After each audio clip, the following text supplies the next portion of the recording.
जय जय गुरुदेव दत्त। दरवर्षी लाखो वारकरी पंढरपूरच्या वारीला जातात, पण ही वारी नुसती परंपरा नाही, ती आहे श्रद्धेची, भक्तीची आणि प्रेमाची चालती फिरती अनुभूती। पण हे सगळं का आणि कधी सुरू झालं? चला जाणून घेऊया आषाढी एकादशीची ही प्रेरणादायक कथा। आपण अनेक संतांचे नाम घेतो, संत तुकाराम, संत ज्ञानेश्वर, संत एकनाथ, संत नामदेव, हे सगळे वारकरी संप्रदायाचे दीपस्तंभ। पण या संप्रदायाचा केंद्रबिंदू म्हणजे पांडुरंग, म्हणजे श्री विठ्ठल।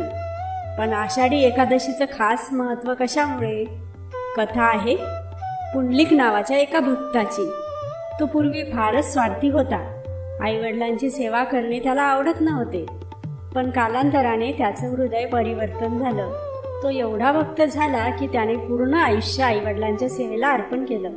एकदा पांडुरंग स्वतः त्याच्या घरी आले दर्शन द्यायला, पण पुंडलिक त्यावेळी आपल्या आईवडिलांची सेवा करत होता।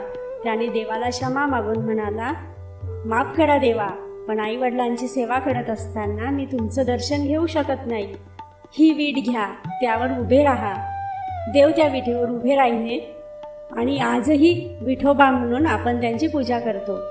आषाढ महिन्यातील शुक्ल पक्षातील एकादशी म्हणजेच आषाढी एकादशी हा दिवस पुंडलिकाच्या भक्तीचा आणि पांडुरंगाच्या कृपेचा दिवस मानला जातो।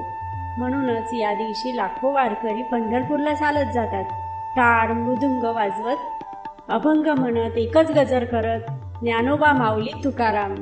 ही कथा आपल्याला काय शिकवते की देव सेवाभाव बघतो, सोने चांदी नाही।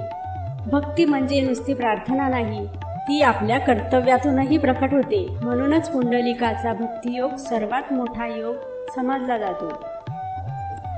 तर माऊली, यंदा आषाढी एकादशीला केवळ व्रत नको, तर पुंडलिकासारखी निस्वार्थी भक्ती करूया, कारण खरा देव आपल्या मनात असतो आणि मनातली श्रद्धा म्हणजेच सोपी असता। जय जय गुरुदेव दत्त।